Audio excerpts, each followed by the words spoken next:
Hello learner, स्वागत है आपका आपके अपने यूट्यूब चैनल नॉलेज आर्ट्स में। आज हम रोकोको शैली के विषय में जानेंगे। प्रीवियस वीडियो में हमने बारोक शैली के विषय में चर्चा करी थी।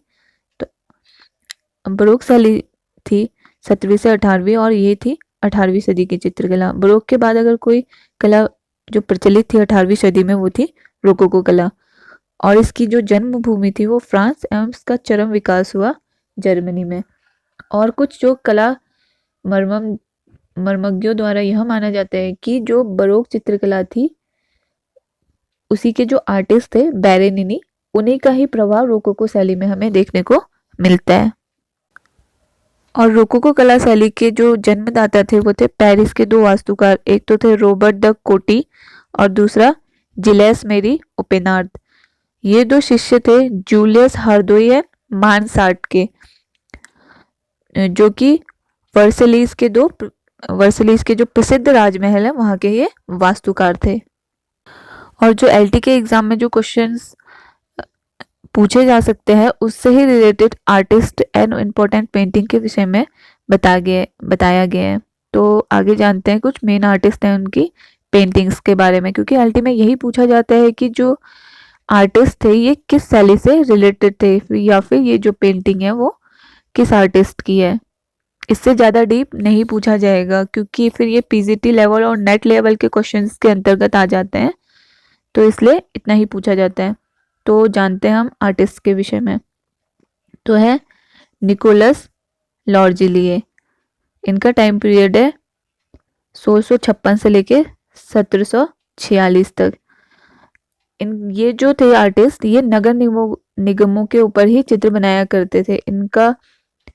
इनकी जो रेखा है ये शुद्ध थी परंतु कठोर थी, और इन्होंने चित्र बनाया है सिस्टर जेनेवियर का। आर्टिस्ट है वो है फ्रांसवा ब्रूसे। इनका टाइम पीरियड है 1703 से लेके 1770 तक।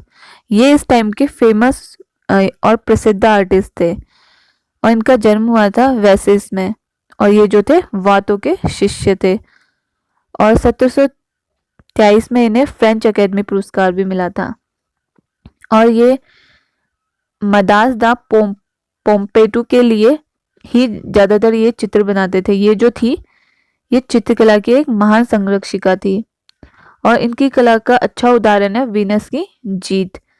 इसमें इन्होंने चट्टाने, सीपियाँ, मूंगे के पौधे, वंशी, जल, फैन, लहरें आदि इन्होंने चित्रित करी। और जो ब्रूसे थे ये वेरेनिस, रूबेंस तथा वातो की जो कला थे ये उससे अधिक प्रभावित थे। और जो हमारे नेक्स्ट आर्टिस्ट है वो है शारदी। इनका टाइम पीरियड है 1699 से लेकर 1779 तक।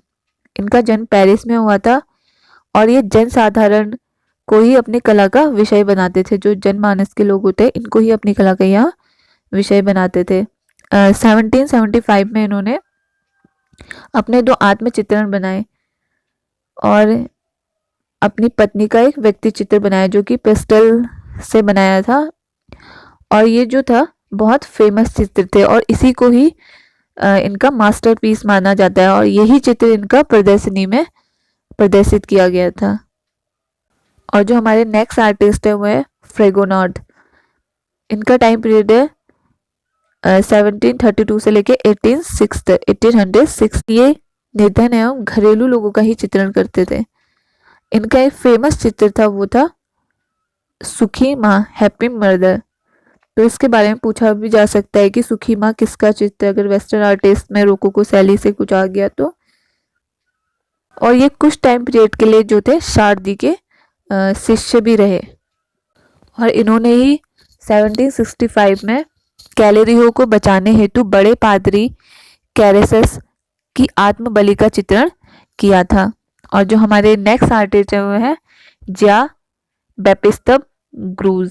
इनका टाइम पीरियड है 1725 से लेके 1805 तक, और इन्होंने रोकोको की जो कला शैली थी उससे थोड़ा हटके काम किया। इन्होंने जो तड़क भड़क प्रकृति वाले जो चित्र है उससे हटकर इन्होंने चित्रकारी करी। 1755 में इनकी प्रदर्शनी लगी, और इन्होंने अपने इनका एक चित्र था अपने परिवार को बाइबल समझाते हुए पिता। यही इनका एक फेमस चित्र था और इनको कला के लिए कोई सपोर्ट नहीं मिला। इनके जो पिता थे इन्हें चित्रकारी करने के लिए कोड़े मारा करते थे और फिर ये इन्होंने क्या किया, यह पेरिस भाग गया और वहाँ पे एक असहाय होकर इन्होंने जीवन व्यतीत किया। अब जो रोकोको शैली के एक महान और अंतिम चित्रकार है वो है जियोवान्नी बत्तीस्ता तिएपोलो।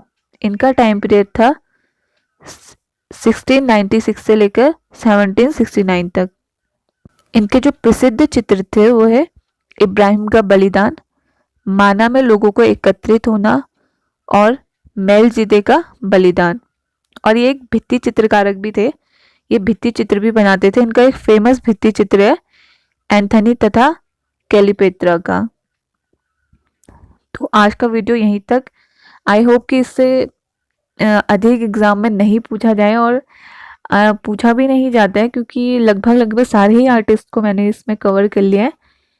तो आज मेरे साथ वीडियो के अंत तक बने रहने के लिए थैंक यू। आपका दिन शुभ हो।